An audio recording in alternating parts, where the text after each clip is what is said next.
Whew. Always have to adjust the camera here. One day maybe I'll have it all set up. But again, I'm not, this isn't a monetary pursuit. I'm not trying to be super professional or anything like that because I'm trying to monetize something to help me get ahead in life, which is what a lot of people do. And that's certainly understandable because that's what we need to worry about. And that's it. This time, I'll start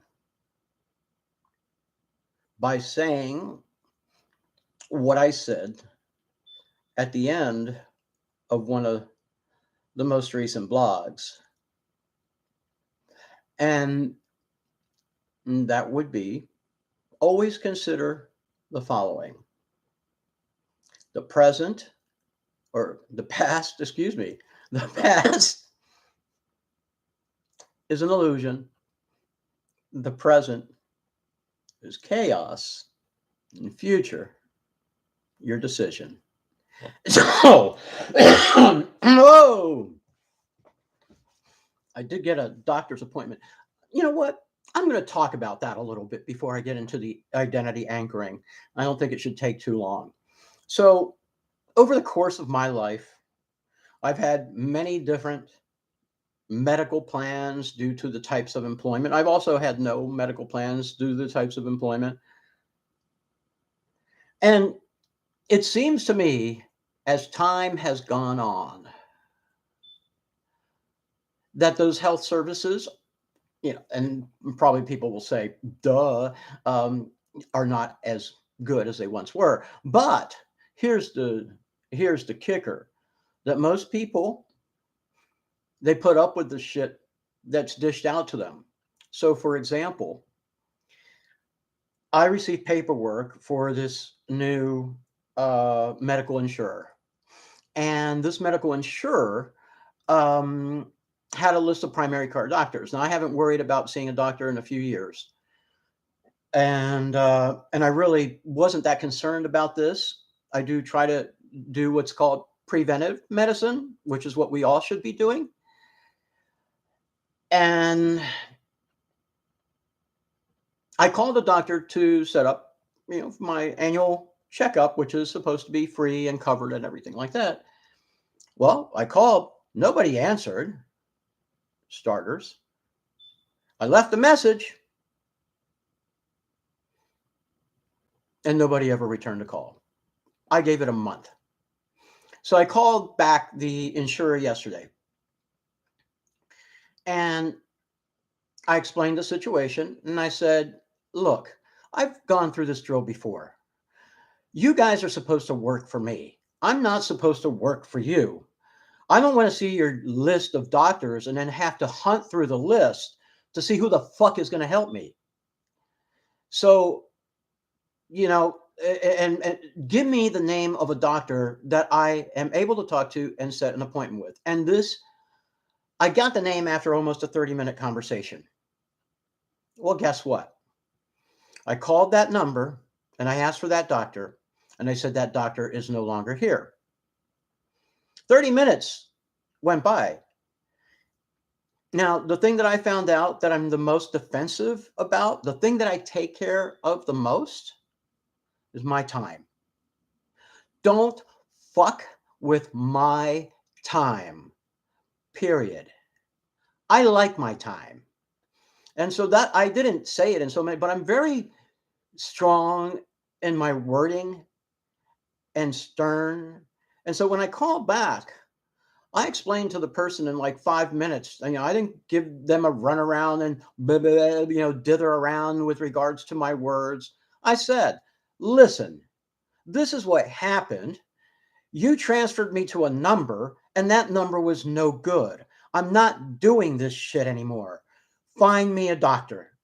And so they did. For the next 30 minutes, they looked around, they finally connected me, and they put me online. And just keep that in mind. Stand your ground, not just physically, but stand your ground mentally. So now, excuse me, again, I got it. I already have it scheduled. And it'll probably be gone by the time they're going to see me. But I did get it in a reasonable amount of time. So, identity anchoring. I have figured out for myself that I am sometimes happier when I don't know who I am. Not quite. Okay. And I will say, if you have never had an identity crisis or a personality crisis, hope you don't. I know what brings it about, no, I don't know, but I have suspicions. But there was a time, maybe 5 years ago, somewhere around there, when I was sort of in this process of uh, sort of stripping myself down and rebuilding, that I called a friend. I said, I don't know who the fuck I am anymore. I don't know who the fuck I am. And my life could end right now, and I wouldn't give a fuck. That's not a good place to be. And I certainly have known people that may have felt that way, and the results of those thoughts aren't always pleasant. And so that is a good lead in to the title, which is Identity Anchor. We each individually sort of deal with what can be referred to, well, not necessarily, but some of us will experience sort of their, in Spanish, calvario, Calvary, you're suffering.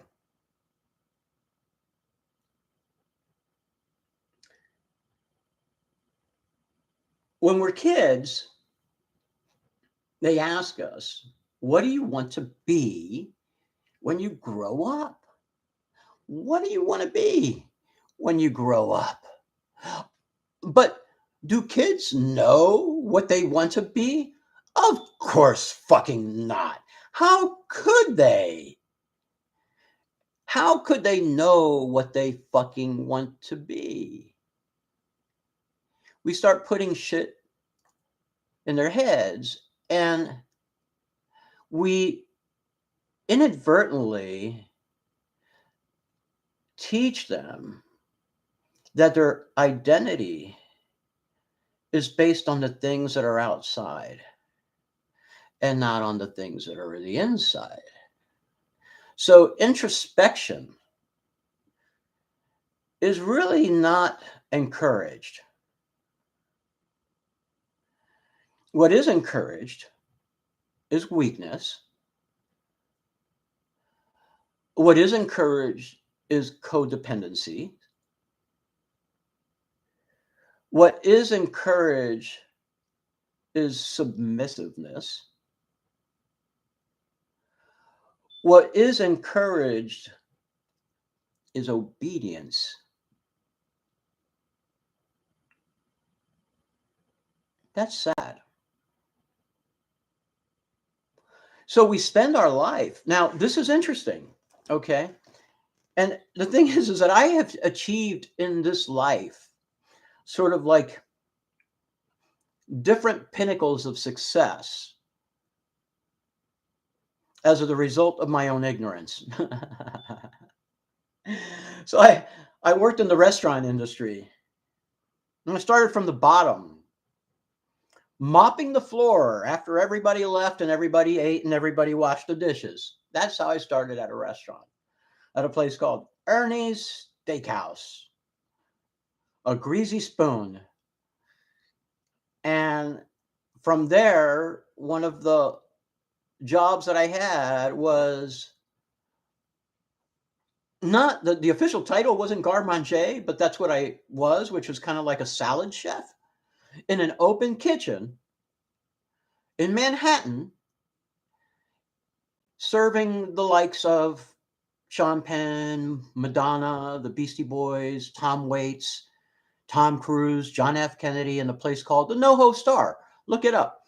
They closed a few years ago, and it was a very interesting story, and a very interesting couple owned them, owned that business, and I was saddened to hear that I believe they're both passed away. They were very humble people in some respects. It was very curious, and I have very fond memories of that. But here's where I'm going with this: that there are often times that many of us just sort of stake and anchor our entire life in one identity.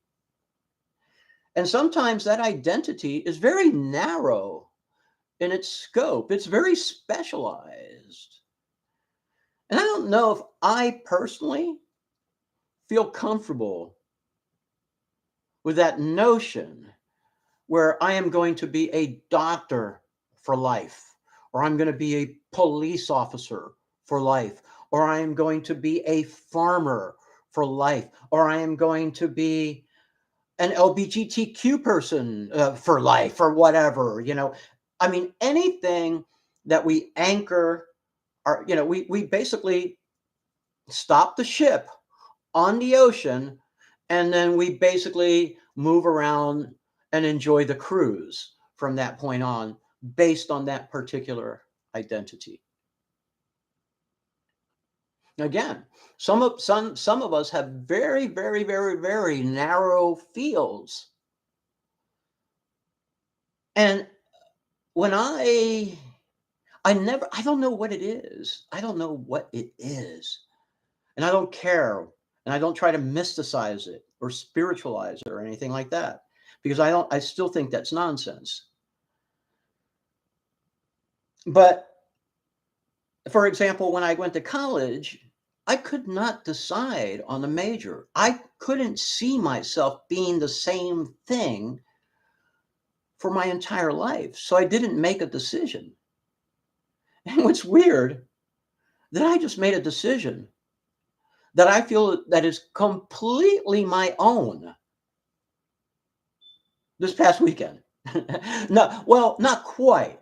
I've been moving in the right direction, but it wasn't until this weekend that it all sort of came together. And this will probably not last terribly long either, because I will destroy it again. I think it's kind of fun to build yourself up and then just to throw it away. But here's the interesting sort of mental visual that I want to create.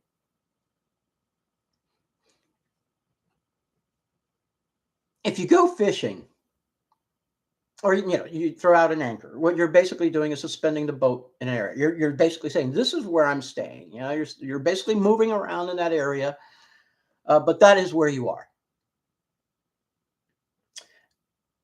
Uh, if the water level rises, you go up with it. So let's say you start with your identity at the bottom. My goal is to become a police officer. And you start at the very bottom. And you start when you're 12 years old and 13 years old, and you start working towards that. Somehow you're delivering papers, and then you join the army or whatever the fuck you do, to get to that point. And so what happens in order to get that, we're basically in a sea of people, and we're swimming in that sea. We're basically trying to get to that boat, because that boat is who we are. That boat is us, and we're trying to get to it, right? And all the other people around us, they kind of help us. It's like crowd surfing, right?